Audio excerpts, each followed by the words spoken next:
So let us hope that our soul power will be fed by the Buddhic plane and by the monadic plane, where Neptune also has its connection. We have a very close connection here. Also, some Pisces planets, 3 of them actually. We have Ceres and Chiron. Well, Ceres is the mother asteroid, and the asteroid that takes care, the caretaker, the tender, the one who harvests, the one who plants. It has to do actually with the word cereal. It has to do with that which nourishes us in the morning of our daily life. We hope that with great compassion and sensitivity coming from Pisces, we will be able to nourish our intuition, nourish the deeper sense of things that is sometimes found in the 8th house. And Chiron is in Pisces too. And Chiron is the wounding and healing planet, the healing and wounding planet. It is having great wisdom. And of Pisces, we read that it is connected with pervasive wisdom. Aquarius with universal love and Pisces with pervasive wisdom. Let us hope that we will have the power to heal the psyche here. The psyche of all of us, the psyche of the group. Let's see what is said. The degree, a public market. Well, all kinds of things are available in full fruition. It makes a lot of, it's quite a combination here with Ceres as a nurturing asteroid and the, I've got to get back here, okay, and the public market where all of the produce is made available. And what is said about Chiron the healer, deep healing in the 8th house, a petrified forest. I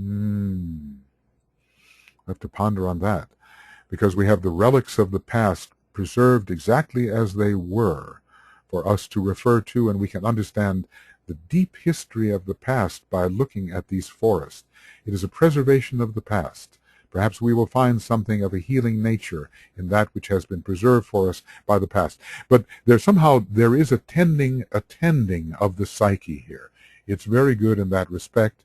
There is a sensitive approach to the psyche. Hopefully all of us will have that. Now look, I say this is about astrology. Okay. These webinars are about astrology, yes, but astrology is the framework, and perhaps it gives me and gives us the opportunity to talk about the whole of the ageless wisdom within the astrological context.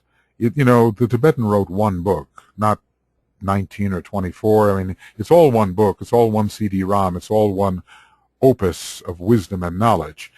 So we will be relating many things to each other in a non-linear fashion. Linearity is good. It's very 5th ray. It's very Saturnian. You get to keep your mind straight when you choose a linear path. But it also denies you spherical realization. And we want to have that too. So we want our linear mind and our clarifying of facts. And we also want our ability to see in wholes intuitively. So I like the Pisces planets there. We do have Crusader Mars in crusading Pisces. What does it say? Oh, a materializing medium. Well, we don't want to materialize anything of a purely astral nature, but we do certainly want to materialize the higher thoughts which are making their impression upon the group soul and the group mind. So hopefully we can bring something into concrete usefulness. Well, there is a nice grand trine, as I pointed out. There are some squares, of course.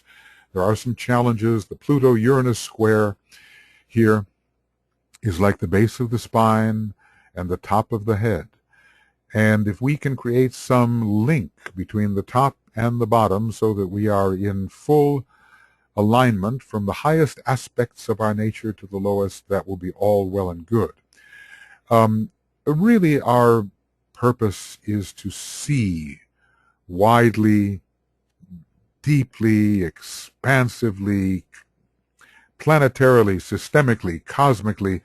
Our purpose is to see and to understand, to achieve kind of a divine vision, which is found on the Buddhic plane.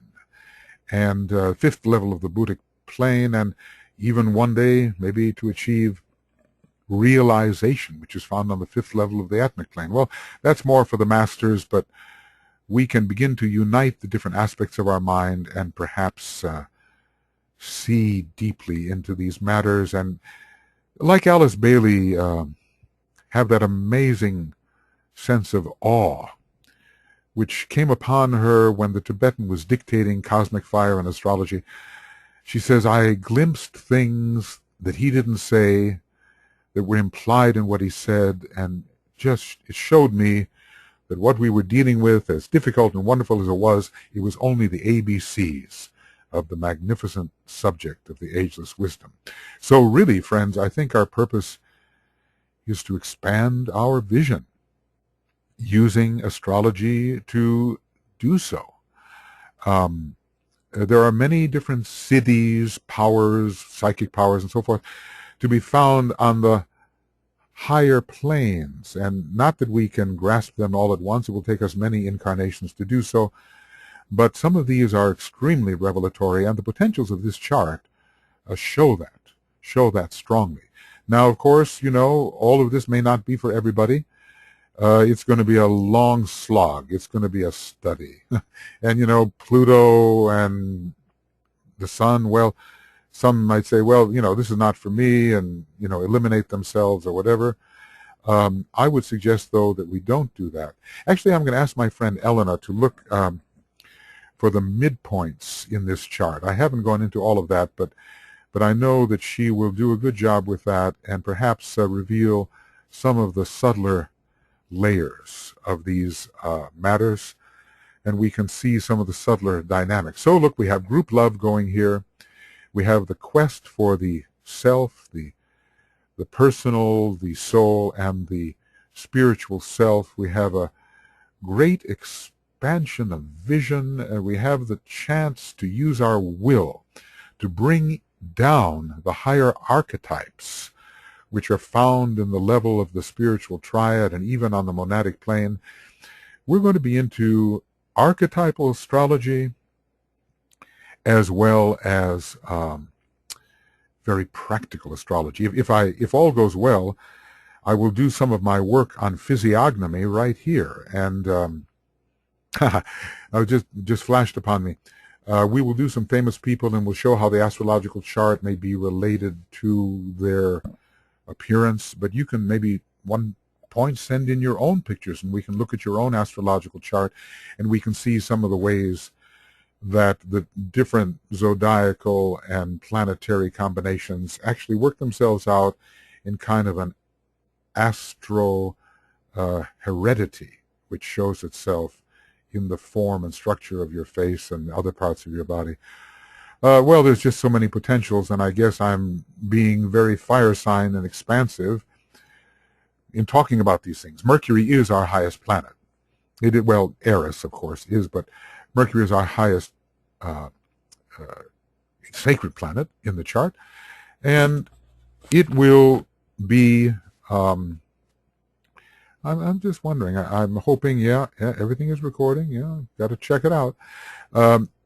That illumination, it's in its own sign esoterically. I think we will have a downpouring of new ideas. One thing I didn't mention that I really wanted to is I kind of calculated this out as well, or had a little help from my friends here, to let the anti-vertex, which is a point of pure unconditioned will, just the way the vertex is the point of fate, this anti-vertex is within a half a degree of the star Rigel. Rigel is one of the brilliant stars of Orion. The last time I read about it, it was 60,000 times brighter than our sun. 60,000 times brighter. It's the star of education.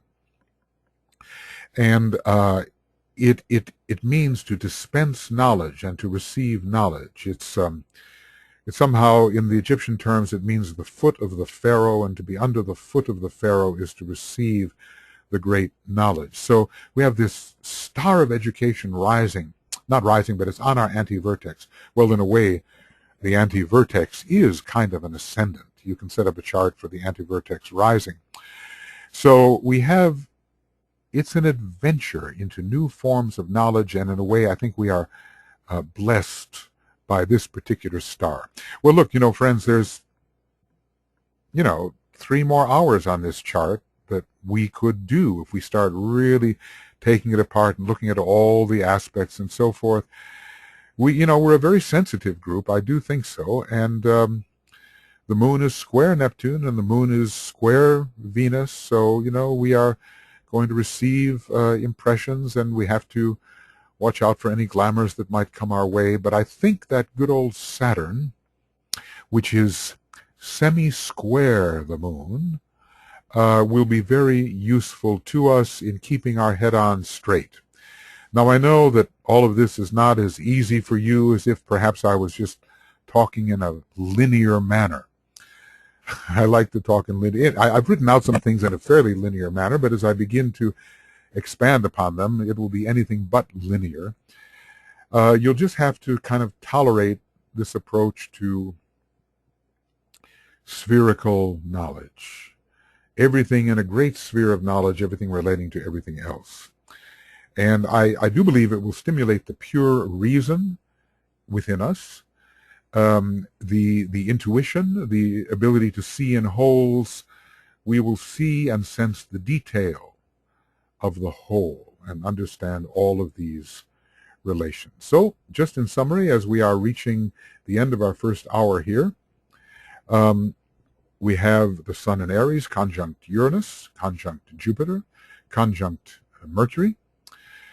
The pioneering effort, I come forth, and from the plane of mind I rule. Let Atma descend, and let the higher will descend into our minds, and let the archetypes present themselves to us. We have Leo, the rising sign, indicating the soul. We will understand ourselves better. Know thyself. Socrates had Leo rising according to the chart we use of him, actually the 29th degree of Leo. And then we go, we can go to the moon for inspiration and for exuberance and for enthusiasm and for aspiration. That's great. We need that. But I really want to focus on the earth here. It's in the sign Libra. And that's where the monad comes in. That's where the true spirit aspect comes in. A dawn of a new day, everything changed.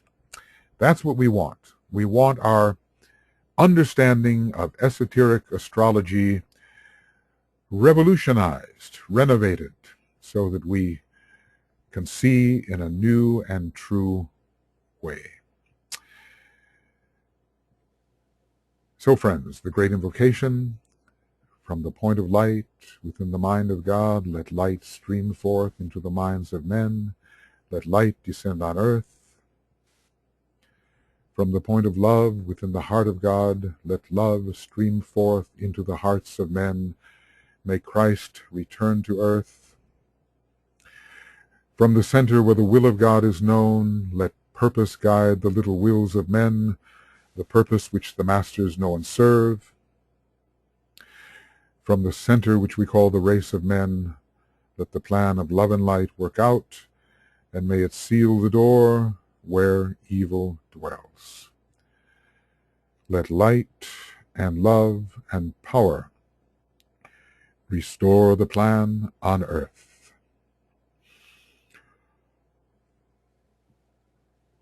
The note G.